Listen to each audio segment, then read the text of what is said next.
O que acontece com Nabucodonosor agora? No quarto capítulo ele tem outro sonho.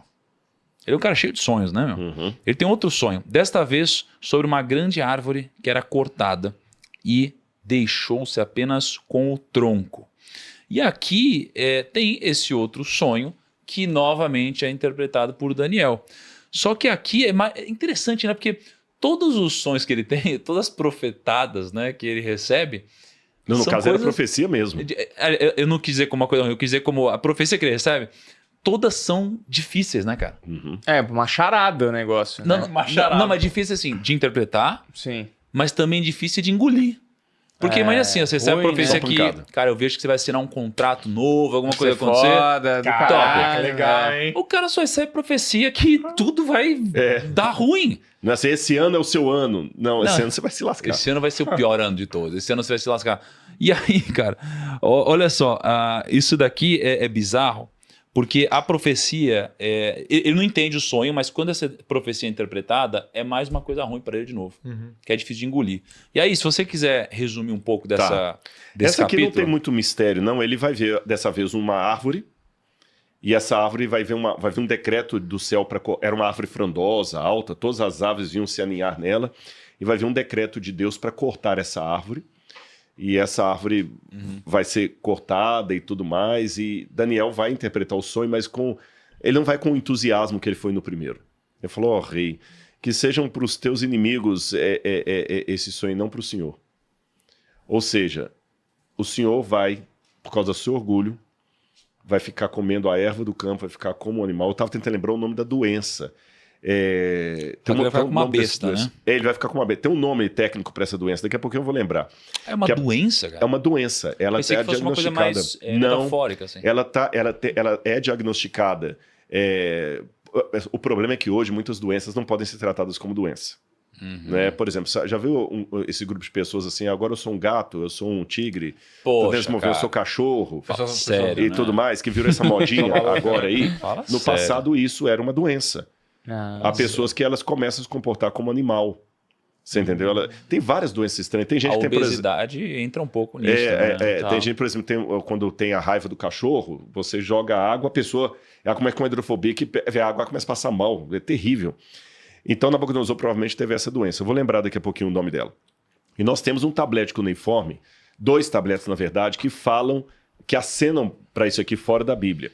Um deles fala, atribui a Nabonido, mas alguns acham que pode ser o Nabucodonosor, que ele foi tomado por demônios e ele foi livrado por um exorcista judeu. O outro fala do Nabucodonosor de uma época da vida dele em que ele ficou louco. E ele começou a dar ordens desconexas, brigar com todo mundo e tal, e ele não foi tirado do trono, apesar da sua loucura. Ele foi deixado, outros assumiram o comando, mas depois ele recuperou. E o Nabucodonosor é exatamente o que acontece. Ele vai ficar no meio do mato lá, comendo erva com os animais, ele não é destronado, ministros assumem o poder, mas não nomeiam um novo rei, e Daniel falou que aquilo ia acontecer para trabalhar a humildade dele. Só aí, de fato, parece que a ficha caiu. Hoje não usa mais ficha caiu, né, Jesus? Foi tão Não antigo usa, isso pô. aqui, né? Não, usa ainda. usa. Pergunta para um menino de 16 anos o que é a ficha cair, ele não vai saber. Orelhão, ficha Os caiu. meus 16 anos ouve pouco a gente. Você tá enganado, viu? Eu encontro muita galera nova que ouve a gente. Caramba, por incrível que legal. pareça. Eu sei porque eu rodo por aí, eu Que legal, escuto cara. o feedback do pessoal. Então vamos ensiná-los as gírias dos anciões. Dos É antigos. que antigamente tinha um celular gigante que ficava na rua e a pessoa colocava uma moeda assim e quando você acabava a ligação você colocava, caiu o troco, aí a ficha caía. Ou caiu o troco ou a própria ficha. Durava 3 minutos de celular conversa, gigante, né? Caiu o celular gigante. Então, o que acontece? Depois que o Nabucodonosor recobra a saúde mental dele, aí ele reconhece que o Deus de Daniel realmente é o Deus do céu. Aí fala o seguinte, olha, verso 34. Mas ao final daqueles dias, foram 7 anos que durou, eu, Nabucodonosor, levantei os olhos ao céu, recuperei o entendimento. Então eu bendisse o Altíssimo e louvei e glorifiquei aquele que vive para sempre.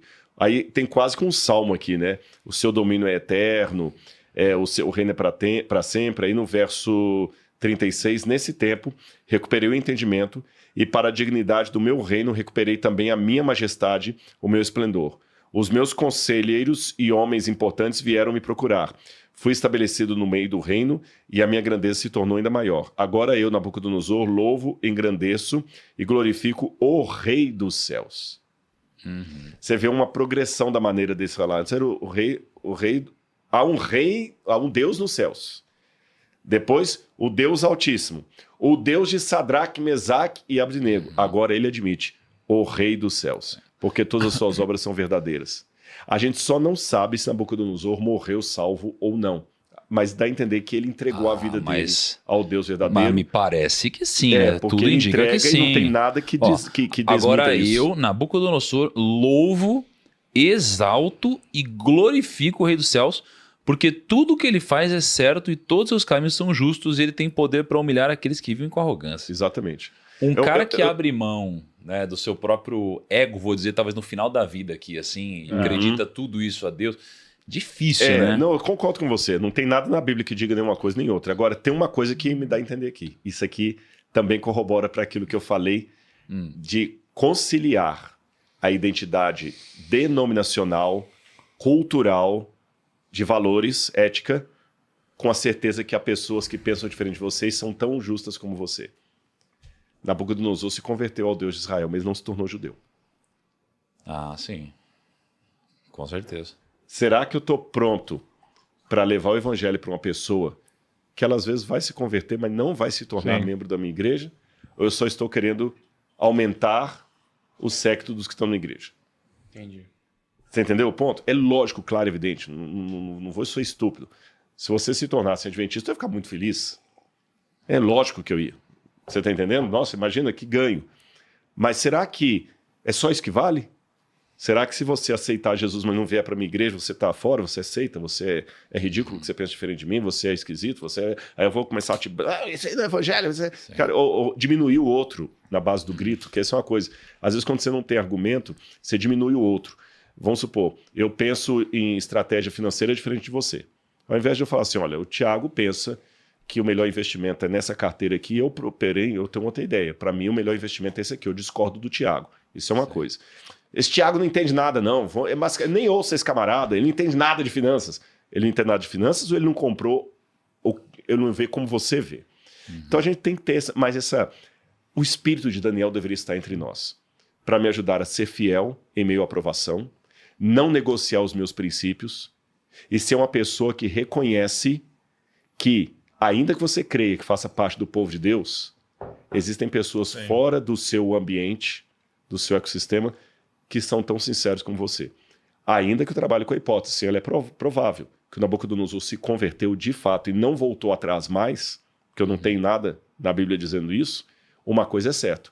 Ele não circuncidou, nem começou a agora ir para Jerusalém, não devolveu os utensílios sagrados de Jerusalém, eles continuaram na Babilônia, ele não mandou reerguer o templo de Jerusalém, ele não deu liberdade para os judeus só foram ser livrados da Babilônia na época dos persas, na época de Ciro. Ou seja, o Nabucodonosor ele até se converteu ao Deus de Israel, mas isso não significa que ele se tornou da religião judaica. Uma pergunta, ele morre no 4? Morre. Não, ele morre depois disso. Ah, tá. Não se fala mais dele a partir do 4. Entendi. Morre, pô. Não, é que a Bíblia não fala, ele morreu aqui. Aqui, ó. Entendi. Pô, ele ainda mostra que meio que o final de tudo. Aí quinto começa com o filho dele. Mas veja bem, o rei Belsazar, historicamente falando, a gente não sabe quanto tempo demorou do 4 para o 5º. Entendi. Porque o 4 termina com ele. Mas dá para dizer que entre o 4 e o 5º ele morreu.